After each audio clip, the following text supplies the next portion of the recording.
مگر آپ دین اور دنیا دونوں کے کام کرتے تھے۔ البتہ آپ کے بڑے بھائی حضرت شیر شاہ صاحب مجذوب تھے، ان کو بھی اہل نظر اسی طرح مانتے تھے جس طرح ان کے جد اعلیٰ کو مانا جاتا تھا، مگر وہ بھی جلد ہی وفات پا گئے۔ حضرت مردان شاہ صاحب کے مریدوں اور معتقدین کا حلقہ وسیع ہو گیا، دور دور سے عقیدت مند آتے اور جو دل میں لے کر آتے اس دربار سے پوری کر کے جاتے۔ اب مردان شاہ صاحب نے کم از کم 99 سال کی عمر میں وفات پائی، آپ کی لحد مبارک اسی جگہ پر موجود، اور اس سے ثابت ہوتا ہے کہ حضرت بابا لال شاہ کے والد اور دادا کی زندگی درویشی میں گزری اور خوب نام پایا۔ بابا لال شاہ قلندر جنوب کی طرف گھنے جنگل میں قیام گزین ہو گئے۔ اس مقام کا نام منگل ہے۔ یہ جگہ بالکل ویران تھی۔ یہاں پر ہجرت کے بعد بابا صاحب متواتر 2 سال تک ایک درخت کے نیچے خدا کی یاد میں پڑے رہے۔ قرب و جوار میں کوئی بستی نہ تھی، البتہ کافی فاصلے پر قوم دھنیال کا ایک گاؤں تھا جہاں سے اکثر لوگ بابا صاحب کے دیدار کو آتے۔ جو لوگ آپ کے دیدار کو آتے ان کے پاس اکثر کھانے پینے کی چیزیں ہوتی، بعض عقیدت مند آپ کے لیے کپڑے بھی لاتے، مگر بابا صاحب وہ چیزیں لے کر ایک جگہ ڈھیر کر دیتے۔ آپ نے کسی کا کپڑا استعمال نہ کیا اور نہ ہی کسی کی کوئی لائی ہوئی چیز کھائی۔ 2 سال کے عرصے میں اس جگہ سامان کا انبار لگ چکا تھا، کپڑے وغیرہ گل کر خاک ہو چکے تھے، البتہ جن برتنوں میں عقیدت مند کھانا کھاتے تھے ان کا ایک بہت بڑا ڈھیر لگ چکا تھا، جس میں بوتلیں، ڈبے، مٹی اور تانبے کے برتن شامل تھے۔ 2 سال یہاں چلہ کشی کے بعد حضرت بابا صاحب یہاں سے مشرق کی طرف گلہڑا گلی کے گنجان جنگل میں تشریف لے گئے، اور یہ خالی بوتلیں اور برتن آپ کے مریدوں نے وہاں سے اٹھا کر گلہڑا گلی میں ان کے پاس لا کے رکھ دی۔ وہیں آپ نے ڈیرا جما لیا۔ یہاں درختوں کا گھنا جنگل تھا جہاں آپ نے مسلسل اور متواتر 22 سال برس کیے اور چند گز کے دائرے میں ہی بیٹھے رہے۔ یہ وہ خطرناک برفانی مقام ہے جہاں 4 فٹ برف پڑتی ہے۔ آپ نے کسی کو اپنے لیے جھونپڑا یا سایہ بنانے نہ دیا، اور اکثر جب برف باری شروع ہو جاتی تو دوسرے تیسرے دن آپ کے عقیدت مند آپ کو برف کے نیچے سے آ کر نکالتے۔ یہاں شب و روز آپ کے لاکھوں عقیدت مندوں کا ہجوم رہتا۔ آپ کی کرامتوں، زہد و تقویٰ، ریاضت و عبادت کی وجہ سے ہجوم کے ہجوم اس جنگل میں اس وقت بھی آتے تھے اور آج بھی جاتے ہیں۔ کسی کو اپنی حاجت زبان پر لانے کی ضرورت نہیں ہوتی تھی، آپ ان کے دل کا حال جانتے تھے، ان کا مقصد سمجھ جاتے تھے، اور جس سے ملنا ہوتا، جس کا مقصد آپ کو سمجھ میں آتا ہے کہ یہ واقعی میں حاجت مند ہے، ضرورت مند ہے، آپ وہیں سے ڈنڈا پھینکتے۔ اگر وہ ڈنڈا ان کو لگ جاتا عقیدت مند کو، تو وہ آپ کے پاس حاضر ہوتا اور آپ اس کا مسئلہ اپنی نظر سے حل فرما لیتے۔ آپ نے ساری زندگی اللہ اللہ کرتے گزاری۔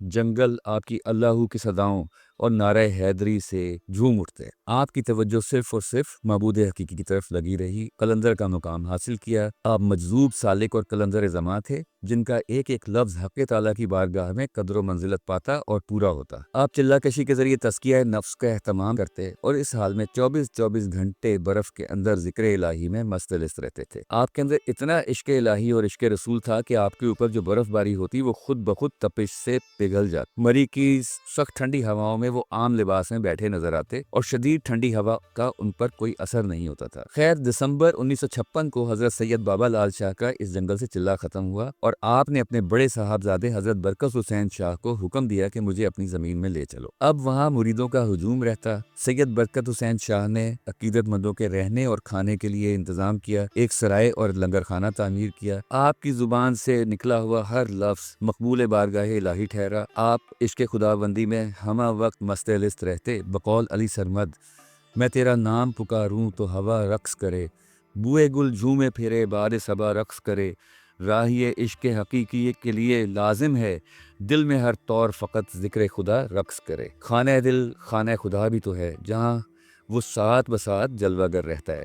محبوب دل کا مکین ہو جائے تو یہ دل مرکز و محور ٹھہرتا ہے، ذرا سی نگاہ جھکانے سے دیدار کی منزلیں طے ہو جاتی ہیں۔ اللہ کی یاد کے دیے جلانے والوں کے آستانے ہمیشہ پر رونق رہتے ہیں۔ بابا لال شاہ قلندر کا آستانہ بھی خوب روشن ہے جہاں نور کے متلاشی اپنے قلوب کو منور کر کے جاتے ہیں۔ صاحبان باطن اس نور سے بخوبی واقف ہیں۔ یہ نور نوکے قلم سے بھی زیادہ عیاں ہو جایا کرتا ہے۔ قلندر شب و روز اور زمانے کو اپنی نگاہ سے دیکھ رہا ہوتا ہے۔ قلندر زمانے کی سواری نہیں بلکہ اس کا سوار ہے، گویا باغ دوڑ قلندر کے ہاتھ میں ہوتی ہے۔ حضرت علامہ اقبال نے فرمایا تھا، مہر و مہ و انجم کا محاسب ہے قلندر، ایام کا مرکب نہیں راکب ہے قلندر۔ جی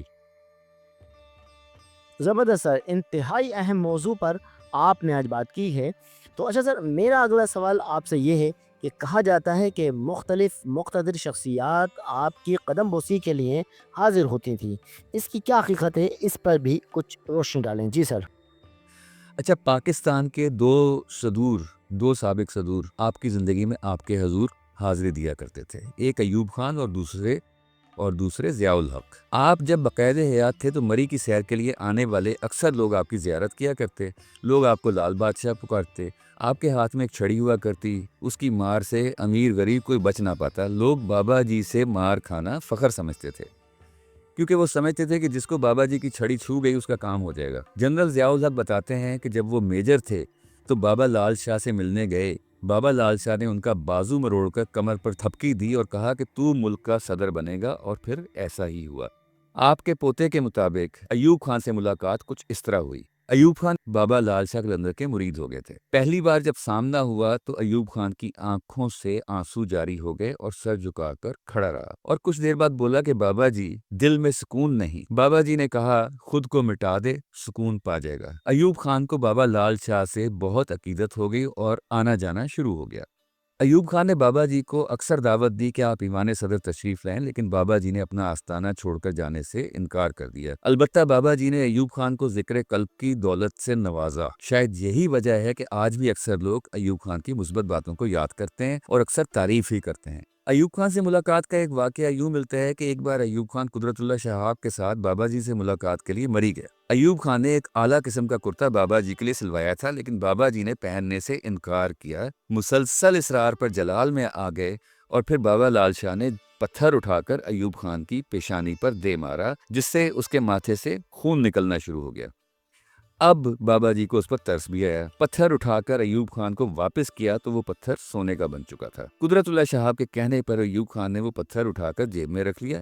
بعد میں ایوب خان نے وہ پتھر توڑوایا اور اپنے بچے کی شادی میں، یعنی جہیز بری وغیرہ میں، ہر بچے کو اس میں سے حصہ دیا۔ جی آپ نے بجا فرمایا، یہ اللہ والوں کی شان ہوتی ہے، یہ کبھی کسی بادشاہ کے در پر حاضری نہیں دیتے، بلکہ بادشاہ وقت ان کی قدم بوسی اور دعاؤں کے لیے ان ہستیوں کے در پر حاضر ہوتے رہے ہیں اور مراد بھی پاتے رہے ہیں۔ اچھا سر، آج کا سب سے اہم سوال آپ سے یہ ہے کہ صدر ایوب خان کو آپ نے دارالحکومت کراچی سے اسلام آباد منتقل کرنے کا حکم دیا تھا، جی اس تاریخی حقائق پر بھی کچھ روشنی ڈالیں جی سر۔ اچھا، یہ جو اسلام آباد والا معاملہ ہے نا، یہ بڑا عجیب سا ہے۔ حضرت امام موسیٰ کاظم علیہ السلام کی اولاد میں سے ایک حضرت بری امام رحمۃ اللہ علیہ تقریباً 3 صدیاں قبل اسلام آباد بننے کی خبر دے کر گئے، اور پھر حضرت امام موسیٰ کاظم کے ہی خاندان کے ایک اور فرزند اس پر عمل درآمد کرواتے ہیں۔ ایوب خان نے بیعت کے بعد کئی دفعہ حاضری دی۔ بابا جی نے انہیں حکم دیا کہ ملک کی ترقی کے لیے کام کرو، اور کیونکہ ملک اسلام اور کلمے کے نام پر بنا ہے تو تم بری امام کے پاس اسلام آباد شہر بناؤ اور دارالخلافہ کراچی سے اسلام آباد تبدیل کرو۔ ایوب خان نے ان تمام احکامات پر عمل کیا اور عین حکم کے مطابق اسلام آباد بنایا اور دارالحکومت تبدیل کر دیا، یعنی اسلام کے قلعے کی حقیقی بنیاد رکھوا دی گئی۔ اگر اسلام آباد کو حضرت امام موسیٰ کاظم کا ورثہ کہا جائے تو غلط نہ ہوگا۔ آخر ایک زمانہ جلد آنا ہے جس کا تذکرہ ممتاز مفتی نے اپنی کتاب میں کیا ہے کہ بابے نے کہا کہ تخت بچھے گا، پھر وہ آ کر اس پر بیٹھے گا، وہی جو آنے والا ہے جس کے انتظار میں سب بیٹھے ہیں۔ سمجھ جائیں آپ۔ پاک بھارت کی 65 کی جنگ میں ایوب خان نے ملاقات کی تو آپ نے کہا کہ تمام جرنیل اور افسران فرنٹ لائن پر بارڈر پر جائیں، اللہ اور اس کے نبی پاک صلی اللہ علیہ وسلم اور پنجتن پاک کی نظر کرم ہوگی، ہم بھی آپ کے ساتھ ہوں گے، انشاءاللہ آپ فتح یاب ہوگے، اور پھر ایسا ہی ہوا۔ جی زبردست سر، بہت زیادہ کمال کی تاریخ پاکستان آپ نے بیان کی ہے، جو حکومت وقت کو مطالعہ پاکستان میں پڑھانی چاہیے تاکہ ہماری نئی نسل اولیاء اللہ کی حقیقی اسلامی تعلیمات سے آگاہی حاصل کر سکیں۔ اچھا سر، میرا اگلا سوال آپ سے یہ ہے کہ حضرت لال شاہ بیابانی رحمۃ اللہ علیہ کی کرامات، آپ کی وفات اور آپ کے دربار پر شیروں کی حاضری کا کیا معاملہ ہے؟ اس پر بھی کچھ روشنی ڈالیں جی جناب۔ آپ کی وفات سن 67 میں ہوئی تھی۔ آپ کا مزار اپنی ملکیتی زمین پر ہی سراسی سیدہ میں واقع ہے۔ ہر سال 11 جون کو آپ کا عرس ہوتا ہے۔ آپ کی بے شمار کرامتیں لوگ سناتے ہیں، اور اس میں سے کچھ میں آپ کو عرض کر دیتا ہوں۔ اصل چیز تو تعلیمات ہوتی ہیں کہ ذکر الہی اور سب کچھ، نفس کشی، مجاہدہ، اصل تو تعلیمات یہ ہیں۔ اچھا، ایک واقعہ ہے کہ ایک بار آپ کے چلہ گاہ کے قریب جو رہتے تھے، انہوں نے کہا کہ یہاں پانی کا بڑا مسئلہ ہے اور بہت تکلیف ہے کہ پانی نہیں ملتا۔ تو آپ نے کچھ دور جا کر اپنے ہاتھوں سے گڑھا کھودا اور اس گڑھے میں ہاتھ پھیرا تو وہاں چشمہ جاری ہو گیا اور وہاں کے علاقے کی پانی کی دشواری دور ہو گئی۔ ایک شخص جس کا نام بلا تھا، جس کو بلا کہتے تھے، پنڈی میں اس کی پان کی تھڑے پر دکان تھی۔ سن 50 کے لگ بھگ آپ سے ملنے آیا اور صرف ایک میٹھا پان آپ کی خدمت میں پیش کیا اور کہا کہ حضور اس کے علاوہ کچھ دینے کی میری اوقات نہیں۔ آپ نے وہ پان کسی اور مرید کو دیا اور اس کے دونوں کندھوں پر ہاتھ پھیرا اور کہا کہ جا، ہم نے تیری نسل کے کندھوں پر سنہری ستارے لگا دیے۔ کچھ ہی عرصے بعد اس کا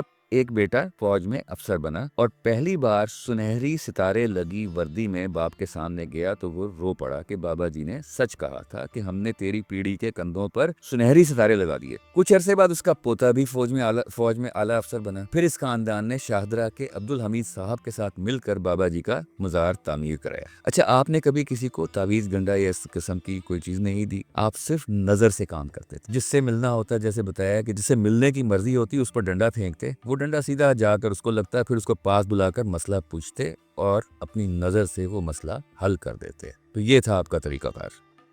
بتایا جاتا ہے کہ آپ کے پاس ایک شیر بیٹھا کرتا تھا جس کا نام آپ نے بلا رکھا ہوا تھا۔ اگر کوئی عقیدت مند آپ کے لیے گوشت لاتا تو آپ فرماتے بلے کو کھلا دو، اور شام کو اکثر شیر پر سوار ہو کر سڑک تک آتے، یعنی سٹاپ تک آتے، اور وہاں سے اپنے گھر یا جہاں جانا ہوتا وہاں چلے جاتے۔ آپ کے پوتے کے مطابق بابا لال شاہ شیروں کی سواری کرتے تھے، اور آپ کے بڑے بیٹے سید برکت حسین مشہدی نے بھی سواری کی۔ آپ کے پوتے نے بتایا کہ پہلے تو ہر جمعرات کو شیر حاضری کے لیے آتے تھے، لیکن اب آبادی زیادہ ہو گئی، اب کم آتے ہیں۔